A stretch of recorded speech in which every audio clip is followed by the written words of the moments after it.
Every new year resolution எடுக்கிற habit இருக்கா உங்களுக்கு? லைக் ஸ்மோக்கிங் ஆர் ட்ரிங்கிங்கை குவிட் பண்ணணும், வெயிட் லாஸ் பண்ணணும், இல்லை ஜிம் போகணும், கோவப்படுறதை குறைக்கணும், எக்ஸட்ரா எக்ஸட்ரா.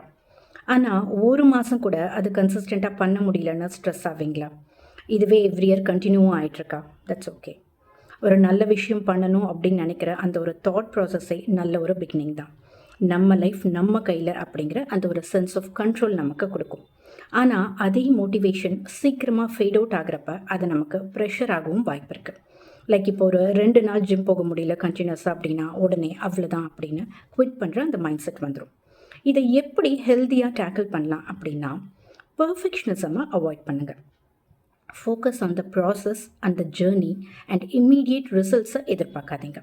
ஒரு நல்ல ஹேபிட் ஃபார்ம் ஆகிறதுக்கு கொஞ்சம் நாள் எடுக்கும். அதுக்கு நமக்கு கொஞ்சம் பேஷன்ஸும் தேவை. எல்லாத்துக்கும் மேலே ஒரு நல்ல விஷயம் பண்ணுறதுக்கு நியூ இயர் அவசியம் இல்லைங்க. எந்த நாள் வேணால் நம்ம ஸ்டார்ட் பண்ணலாம்.